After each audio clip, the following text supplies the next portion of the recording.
Katharine, Duchess of Kent. We'll have a photograph, which would be nice, yeah? Fiercely proud of her roots. Her Royal Highness is, of course, a popular Yorkshire figure herself.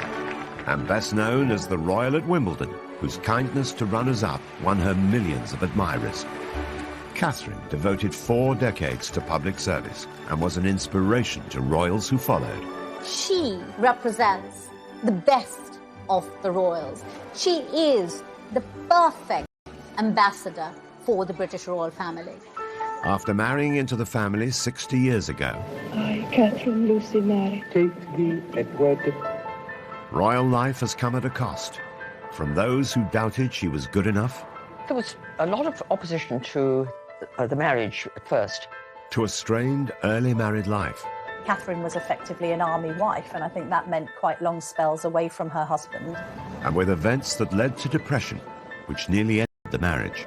I'm told that Catherine had thought about seeking a divorce. This was a lady who'd been put through the ringer.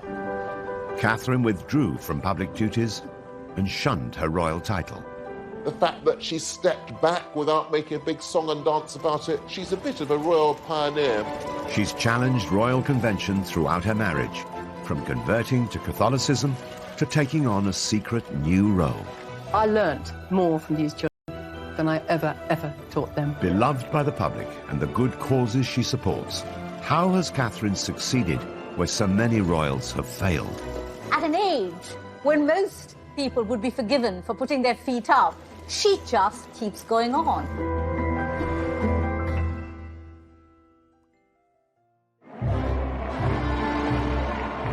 The 8th of June 1961, the wedding day of Prince Edward, the Duke of Kent, a dashing young soldier, with Catherine Worsley, the daughter of a Yorkshire aristocrat who was proud of her northern roots. Just having that wedding in 1961 at York Minster was a royal first. Nobody from the royal family had been married there in over 600 years. And this was very much a nod to Catherine's Yorkshire roots. She's very proud of the fact she comes from Yorkshire and from the north. The Queen and her family travelled up on a special train for the landmark event, while the young Princess Anne was among Catherine's bridesmaids. The local media dubbed this as the White Rose Wedding. And indeed it was. Even the Queen had the White Rose of York as part of a tribute to the setting. Just under 12 million viewers tuned in to watch the afternoon ceremony, and it was one of the highest-rating programmes of the week in half the nation's homes, at a time when the UK had... take thee, Edward, To my wedded husband. to my wedded husband. was just one small hitch, not seen on camera, as the newly married couple made their exit. After they'd signed the registers, the veil got caught on the step of the altar, and she felt it pull and stood absolutely still until it was released. Otherwise, the veil would have come off, and the diamond bandeau tiara that she was wearing that had once belonged to Queen Mary would have come crashing to the floor. No Duchess, composed and smiling, unruffled even when her train gets caught up. Catherine made her mark from the word go. She was the first untitled woman to marry into the royal family for more than a century. As this 1961 tabloid reveals, it was front-page news that the Duke of Kent was to marry a Yorkshire lass. It did break with tradition, this idea that although she was the daughter of a baronet, that she wasn't royal herself. And that was breaking boundaries and changing things. She's definitely upper class. She had no title, but her parents had a title, and it was clearly a love match. And she was quite clearly a sweet girl, and that was how she was portrayed. Marrying into the firm had not been Catherine's long-term ambition, but she went on to embrace the royal family on her terms. From an early age, her biggest passion was music, as she explained in a revealing interview on Desert Island Discs. Well, I hoped music would be my life. I don't think I had any other real ambitions at that time. So I get very emotional about music and was very sad to slowly have to give it up. The story of the aspiring music teacher who put her career on hold to be a royal began on the 22nd of February in 1933. She was born Catherine Worsley at Hovingham Hall near York. Her father was Sir William Worsley, 4th Baronet. The Worsley family have owned the estate more than 400 years and remain there to this day. Catherine's background was certainly aristocratic, and she lived quite an idyllic existence at the family estate in Yorkshire. As these charming family photographs reveal, the young Catherine found plenty of play areas within the extensive grounds of the Hovingham estate. But her childhood was solitary because her 3 older brothers were away at prep school during term times. Catherine was very close to her father, very fond of him. Catherine talks about how, as a child, he would often take her to the beach at Scarborough, and they would indulge with her playing on the sands. Catherine went to school from the age of 10, first at St Margaret's, then based at the stately Castle Howard close by her home. But when she was 13, she went to music. She learned to play 3 instruments, piano, organ and violin. She hoped that music would be her life. She studied it until she was 25, and she absolutely adores it, even to this day. Another family photo shows Catherine in her 20s, glancing coyly to one side, showing signs of the shyness she'd carried throughout her life, and which she later described with characteristic modesty. Would you say you're quite a shy person? Yeah. Very, actually. It's my nature. It's the way I was born. By the 1950s, Catherine was living and working in London as a nursery assistant. She was also courting a war hero, Andrew Burnaby Atkins, awarded 2 military crosses for bravery in World War II. Andrew Burnaby Atkins, whom I knew slightly, was an incredibly glamorous figure, but the girls I knew who were keen on him, they all knew it was no good. They all said rather gloomily, he's after this blonde in Yorkshire. There was this sense, I think, that her mother wanted more for her than this military man. Some royal observers believe Catherine's mother persuaded her to end her courtship with Andrew so that she'd be free to marry the Duke of Kent. I think that Lady Worsley, once she knew the Duke of Kent was after Catherine, Prince Eddie was after Catherine, I think may well have put a bit of pressure on her, steered her in the direction of Prince Eddie. When the Duke of Kent came on the scene, that really put paid to any kind of chance that Andrew Burnaby Atkins would have had as a possible husband for Catherine. It's often reported that Catherine's parents arranged her first meeting with Edward by inviting him to lunch while his regiment was based nearby. But Catherine had already struck up a friendship with him. She herself has said that they met at a private party in London, and they became firm friends. And as a consequence of establishing a firm friendship, the Duke of Kent was a very frequent visitor to Hovingham Hall. Prince Edward was 20 years old and nearly 3 years younger than Catherine. The army officer was a sports fan with a passion for motor racing, and as the Queen's first cousin, Edward was then 8th in line to the throne. He was regarded as very glamorous, and as Duke of Kent in the 1950s, he was very, very eligible. You know, after Prince Philip, he was probably the best-known young male royal, so probably quite a catch.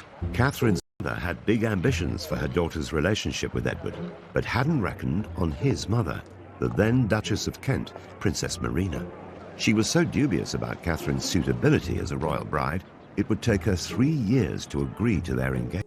At first, particularly from Princess Marina, after all, when the Duke of Kent, Prince Eddie as he was then, when he first met Catherine, he certainly would have been thought too young to marry. Princess Marina was descended from Greek and Russian royalty and believed monarchy stood apart from everyone. She once described the young Queen Mother, Elizabeth Bowes-Lyon, an Earl's daughter, as a common little Scottish girl. Princess Marina wasn't totally sold on the idea of her son marrying the daughter of a local squire. There was one occasion when Edward was with his family and other members of the royal family at Sandringham. And Princess Marina absolutely forbade him to leave Sandringham to go up to Hovingham to see Catherine Worsley. And of course, he totally ignored her and went. Under the Royal Marriages Act, the Queen's consent was required before any royal under the age of 25 could marry. The young couple waited for Edward to come of age and even agreed to spend a year living apart. While he served in Germany with his regiment, Catherine visited her brother in Canada and travelled in the USA and Mexico. I would imagine the year apart that went apart from each other was so that they both were certain of what they wanted to do. The separation made them more determined to be together and prove their devotion.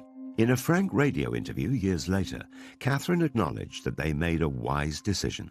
I went abroad for a while to think it out, and during that time I think it just made us both quite certain that it was the right thing. It made them realise that what they felt for one another was for real. So when, of course, they came back, Princess Marina really had no choice but to give her permission to their marrying. Princess Marina coached Katharine in royal standards of behaviour, and once Katharine was married to Edward, she took on Marina's title to become the new Duchess of Kent. In Katharine's position, would any young woman be ready for the challenges of royal life? Marina had a very, very high profile in the family as the Duchess of Kent. I think to be the new Duchess of Kent, that's a difficult role. So you're a woman of 28 who's married into the royal family, given up your independence. You've got possibly an overbearing mother-in-law, and you've got an extensive programme of royal duties as well as being a military wife. I think this is a lot to take on all at once.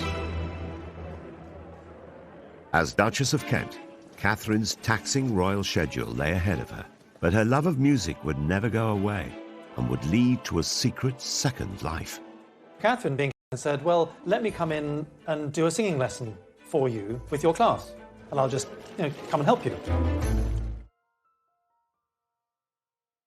After marrying into the royal family in 1961, Katharine, the Yorkshire lass, was now Katharine, Duchess of Kent.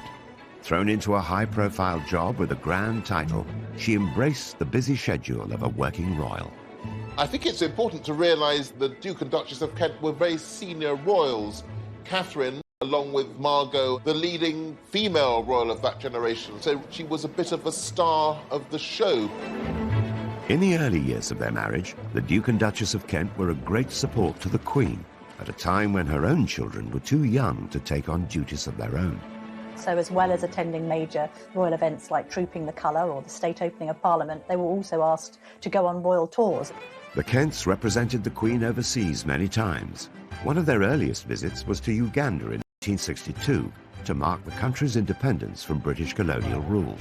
There's about 45 countries that go through that process in the first 30 years of the Queen's reign. Uganda, British Guyana, Barbados. This is a very important representative function. So the Duke and Duchess of Kent were very significant in that. Katharine gave birth to their oldest son, George, a year after their marriage. They joined Edward in Hong Kong for a year during his military service. By 1970, they had 2 more children. While the Duke had served in Germany and Cyprus, Katharine was mostly in the UK, juggling her busy royal schedule with raising their family. Katharine was effectively an army wife, and I think that meant quite long spells away from her husband, and I think proved very difficult for a couple just starting out in life together. I think if you marry somebody who's in the army with a serious career, you'll get to have periods of separation, and I suppose it does pall eventually, but I think it's probably, she would look back on that as quite an important time in her life.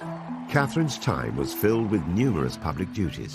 Though she never overcame her shyness, she kept her common touch and felt right at home with everyday people. They said they didn't know what to do with themselves in the holidays. You don't have that problem, do you? Nice to see you all. The fact that she was always very cheerful looking and smiling, the fact that she was quite tactile with members of the public, I think really endeared her to the nation at the time. Katharine seemed to hit on the ideal formula for royal conduct. She'd be an inspiration to the royals who followed her example, like Princess Diana. They both understood what it meant coming from the outside and having to try and adjust to a very different way of life.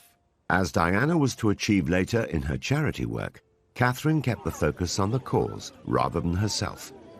The earlier stage of her life, when she had a bigger public profile, it was about bringing the public profile to the charities. Katharine did this, Diana did this. Katharine never sought publicity for herself, but the media and the nation grew to admire her through the annual Wimbledon tennis tournament.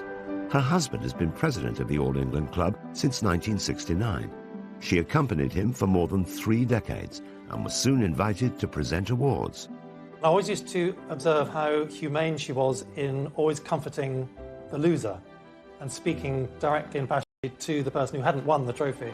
Katharine's most famous moment of consolation came in 1993, when Jana Novotná was beaten in the women's singles tournament by Steffi Graf.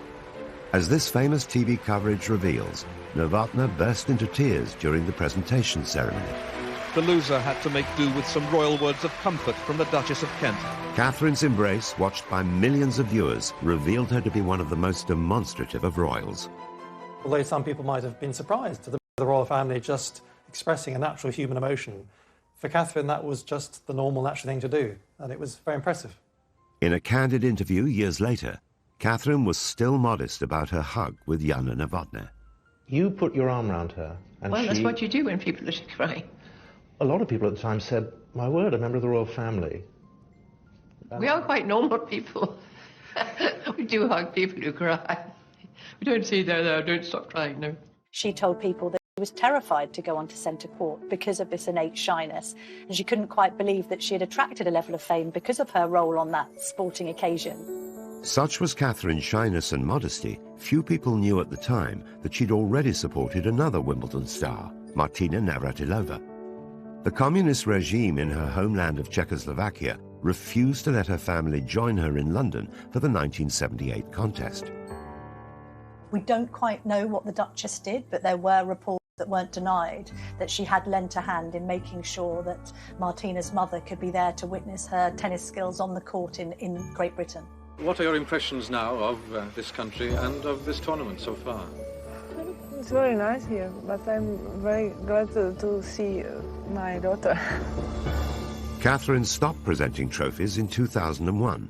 There were also reports of her being displeased with the club after they reprimanded her for trying to bring a non-royal visitor into the royal box. In fact, she was trying to give a treat to the son of a London head teacher, Philip Lawrence, who'd been killed outside his school in a street attack that shocked the nation.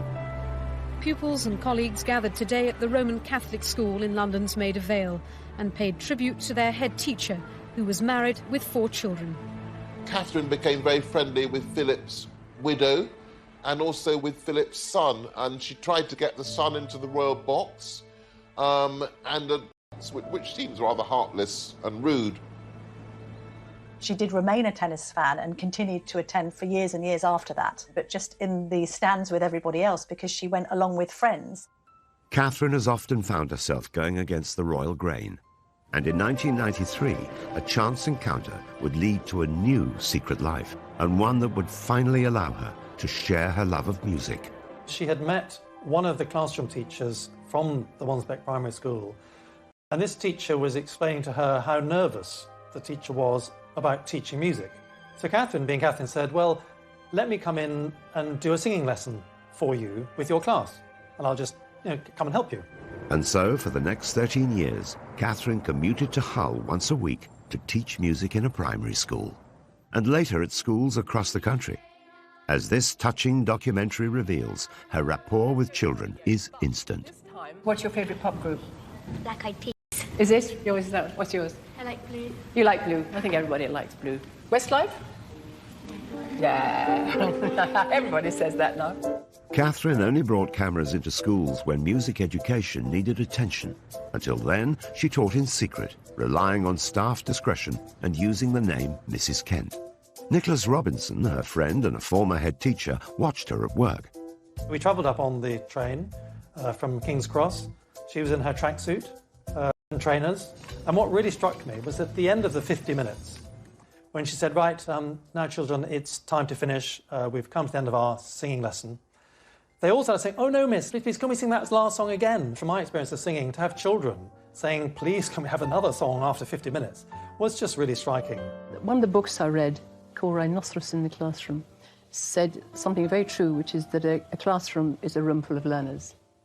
I learnt more from these children than I ever taught them. She did it with the Queen's blessing, because I think both women understood that this is where Katharine's passion lay, and it wasn't going to interfere with any affairs of state or indeed family matters. The Queen has been so grateful for Katharine's contribution to the royal family, she gave her a special award. Katharine was given the Dame Grand Cross of the Victorian Order, which is in the monarch's personal gift.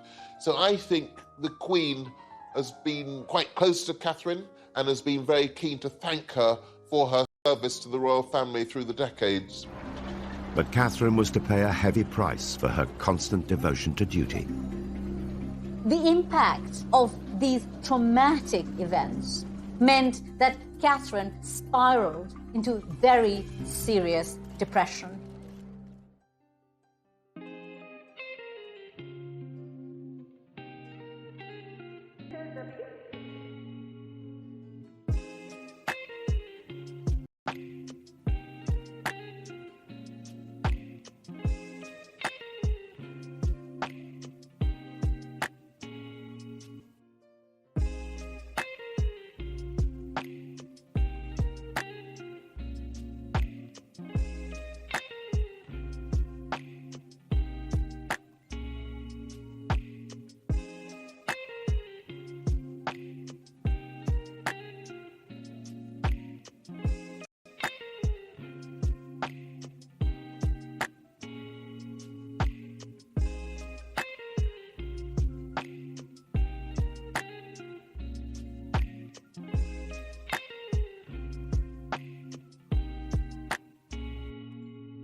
In 2002, whilst Catherine was teaching in Hull, she made a momentous decision, officially withdrawing from her royal duties.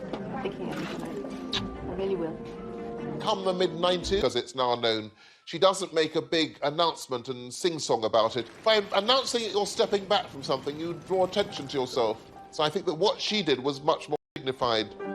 Aged 69, after more than 40 years of loyal public service and now a career as a music teacher, Catherine's decision was fully supported by the royals, but she went a step further in her diversion from the royal path.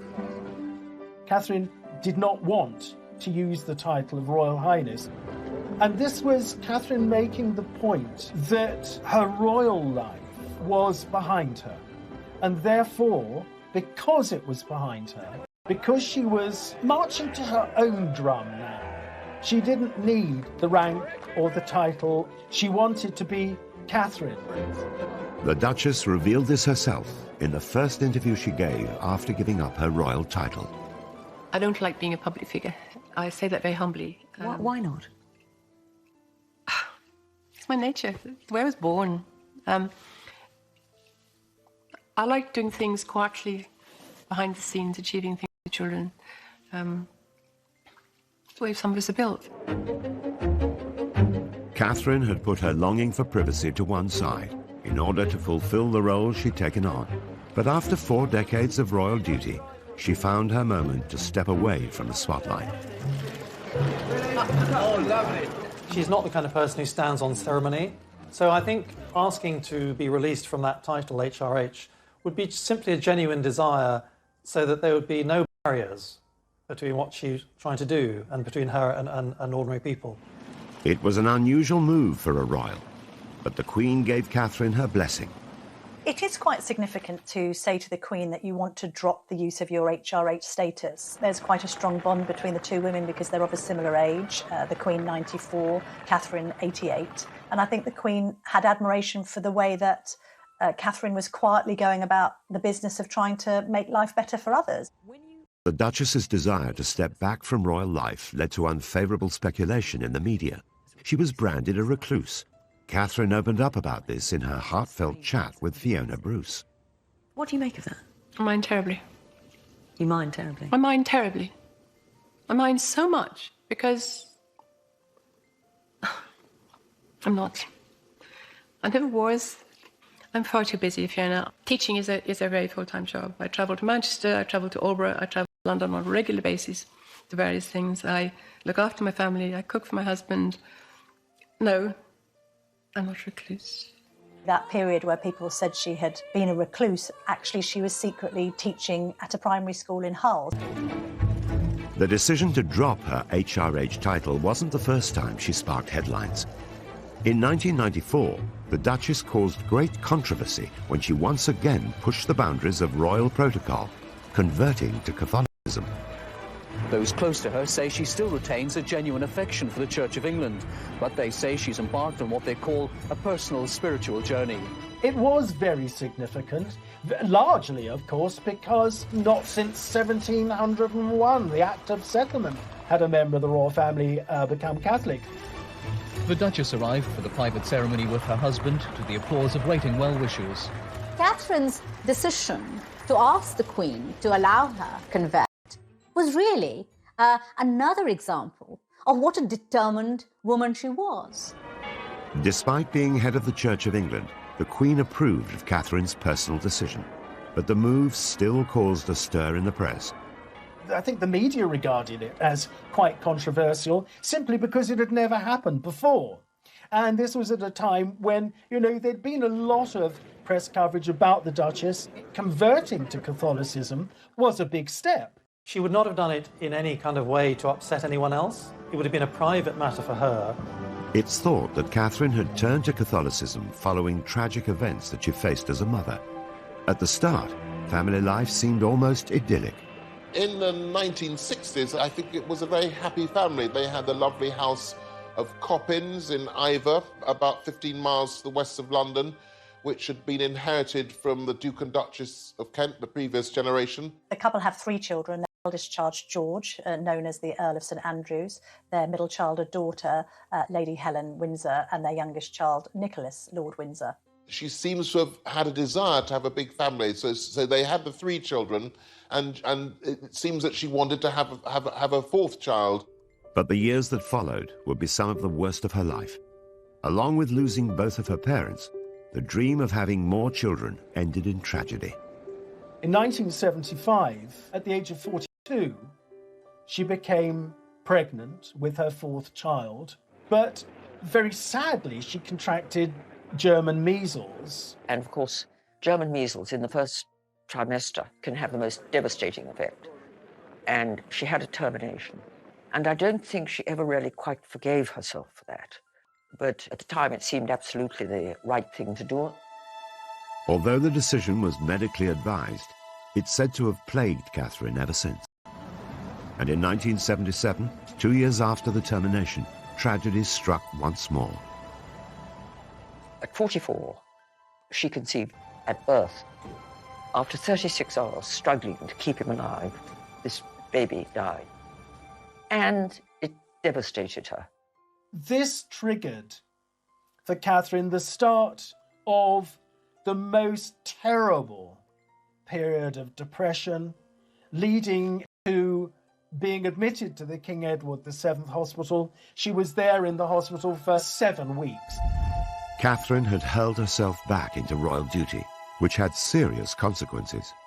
Some said it was nervous exhaustion. Others talked about a nervous breakdown. Catherine, by her own admission, was suffering from depression at the time. Catherine later took another groundbreaking step for a royal. publicly opening up about the trauma of losing children and her personal battle with mental health issues. Royals weren't open about their mental health as we're used to them being now, with the likes of Prince William and Prince Harry talking about their Heads Together charitable initiative. Back then it was unheard of really for royals to be that revelatory about their own innermost feelings. Catherine gave very few interviews, and then only on subjects about which she both felt deeply and she felt would be of significance and use to members of the public who might have suffered in the same way. That did make Catherine appear to be somebody who was perhaps more relatable than the average royal, somebody who seemed human, very much one of us rather than being perhaps one of them. In addition to the loss that the couple suffered, the Duchess also battled health issues for most of her adult life. It was first said that she was suffering from Epstein-Barr virus, then ME, before it seemed to be confirmed that it was celiac disease that she was suffering from. But before, of course, that they'd actually got to that, she had been suffering quite considerably from health problems. None of that was apparent at the time when she was cheerfully giving the prizes at Wimbledon, carrying out a huge programme of public engagements. Despite the toll it took on her health, Catherine remained determined to measure up to royal expectations in a world where duty comes before all else. It epitomizes the essence of this determined woman. You know, she refers to herself as a perfectionist, and she says, I'm a 24-hour person. Since I've known Catherine over the 20 years, she has always worked tirelessly. And I know when she was teaching in East Hull, that over the 13 years that she was teaching there, I think she only missed 2 days. Despite Catherine's personal struggles, her primary focus seems to be helping others. Alongside being a working royal, a teacher and a mother, a large part of Catherine's life has been dedicated to charity. She marries into the royal family, and that gives her a voice and an ability to make a difference. It's not a crazy dream. It's a possibility. I really do believe we can actually do this. She has served as the patron, president or board member of more than 100 charities. The Duchess's visit is to highlight the work of VSO volunteers by raising their profile in Macedonia and helping persuade government and people that those with mental and physical problems should not be stigmatized. With Catherine, the charities that were closest to her heart always seemed to be music, children, and the elderly. One especially close to her heart was Helen House in Oxfordshire, their home for terminally ill children, and she was a great presence there. I learnt, I suppose, after being here 4 or 5 times, it suddenly came to me how tears and smiles walk side by side. I think the Duchess of Kent was very much the kind of royal that didn't just want to be on a letterhead. She actually wanted to go and witness the work being carried out by charities firsthand, and even at times take part in it herself. For some years, Catherine went as a volunteer on pilgrimage to Lourdes in France, getting up at 6 o'clock in the morning, going to the hospital, helping to bathe and dress one of the pilgrims, or helping to feed them, sitting with them having a cup of tea and a cup of coffee, or just chatting to them. After she took on her role as patron of the Samaritans, the Duchess insisted on becoming a Samaritan herself, personally taking calls from those in need. She worked for them as a volunteer for many, many years, and she was always known as Kate. And, of course, nobody knew who they were talking to. I remember I said to her, how do you cope if somebody rings up and says, I want to die? What do you say? And she replied, you have to cut everything else out and focus solely on trying to help that person. Here's a woman who's led a life of the most unimaginable wealth and privilege, and yet has managed to retain the common touch. She's still that golden-haired lass from Yorkshire, you know, who married the royal prince. Whilst Catherine directed the spotlight onto her charities, what many didn't realise is that her marriage to the Duke of Kent was under great strain, and had been for some time. Catherine and Edward were quite different people with very different interests. And though they were very much in love and had a loving family life, this put a strain on their relationship.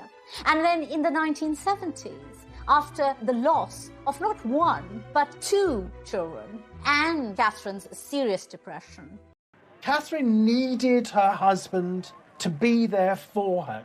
Edward was raised as a royal. He was part of the royal family. With the repression that can bring, with the restrictions that can bring, Edward wasn't able to deliver. It's even thought at the time that the couple were considering divorce. I'm told that Catherine had thought about seeking a divorce, but certainly the Duke of Kent promised the Queen that there wouldn't be a divorce. Divorce was still frowned upon by the Church of England, and as its head, the Queen could not have supported such a controversial decision. Catherine stuck very closely to doing the right thing. She would never have dreamt of doing anything that she felt the Queen would disapprove of. She did not allow any marital discord to affect her relationship either with the royal family or with the life of service she had chosen. Edward and Catherine stayed together, and so whilst they would still undertake engagements together, they began drifting apart and would lead pretty much their own separate lives. When newcomer Diana faced similar struggles in her royal marriage, an unlikely friendship developed. She understood Diana's problems. She could see the privilege, but also the pain.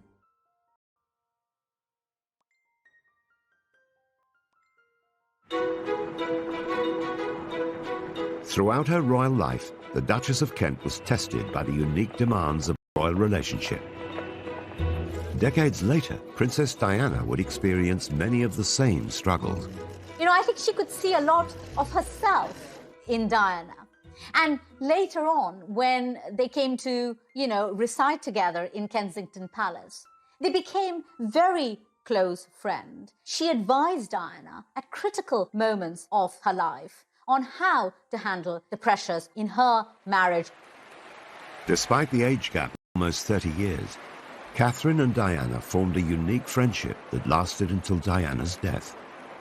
Catherine and Princess Diana went through a certain number of the same experiences. They both suffered immense grief.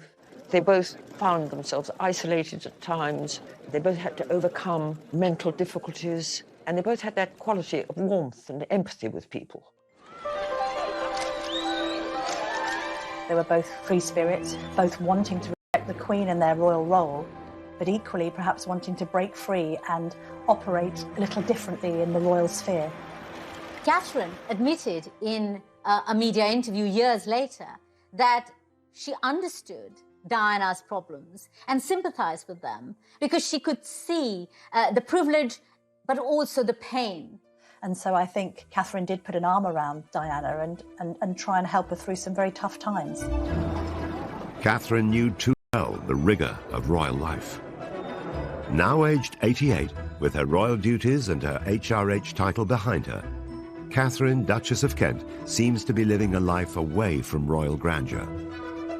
And aside from the weddings of Harry and William, over the last 19 years, Catherine has rarely been seen in public.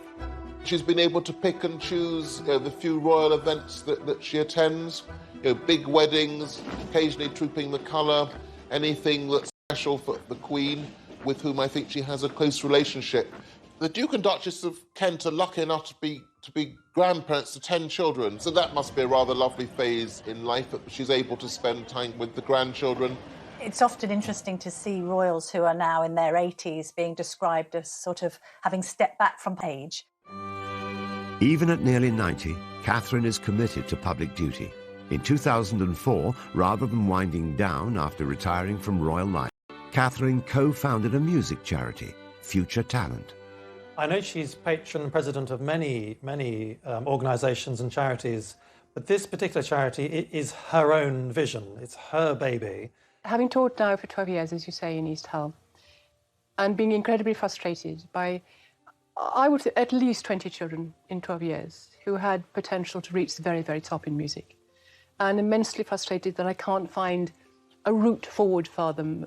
What I want to do is try to bridge this enormous divide. Why shouldn't all children have equal opportunities in music? Why not? That's what Future Talent wants to do. It was this attempt to harness the power of music and trying to inspire confidence in youngsters. And I think that reflects her own experience, somebody who loved music but was intrinsically a shy person, being put in a position because of her marriage where she had to face the public and do so with a degree of confidence that perhaps she was given by her own musical performances and her love for music in general.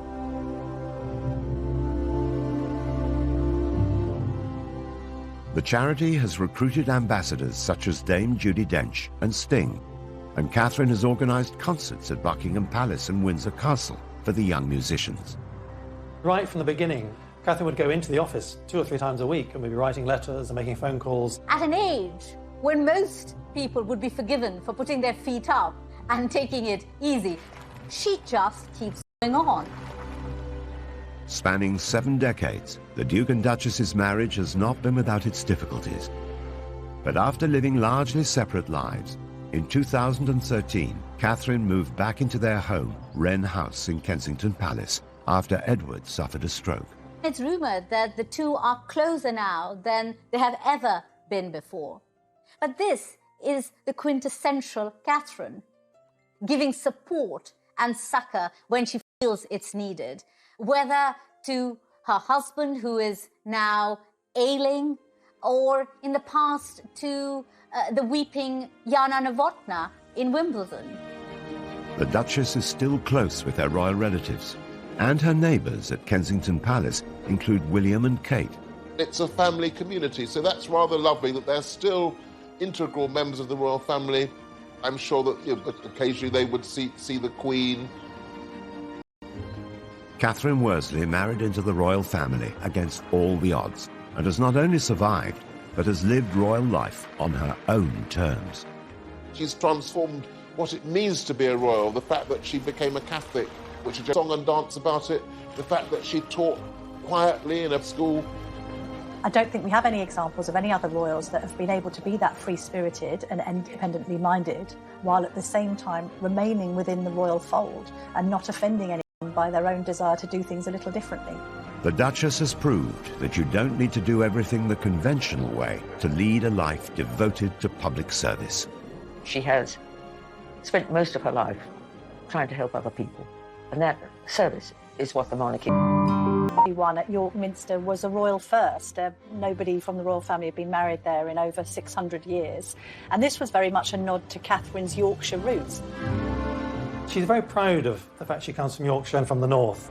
The Queen and her family travelled up on a special train for the landmark event, while the young Princess Anne was among Catherine's bridesmaids. The local media dubbed this as the White Rose Wedding, and indeed it was. Even the Queen had the White Rose of York as part of a tribute to the setting. Just under 12 million viewers tuned in to watch the afternoon ceremony, and it was one of the highest-rating programmes of the week in half the nation's homes, at a time when the UK had... Take thee, Edward. To my wedded husband.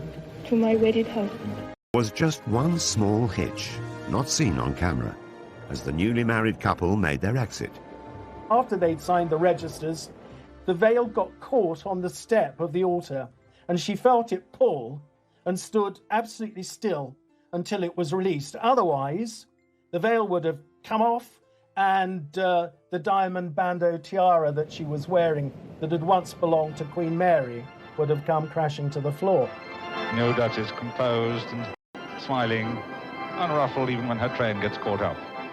Katharine made her mark from the word go. She was the first untitled woman to marry into the royal family for more than a century. As this 1961 tabloid reveals, it was front-page news that the Duke of Kent was to marry a Yorkshire lass. It did break with tradition, this idea that although she was the daughter of a baronet, that she wasn't royal herself. And that was breaking boundaries and changing things.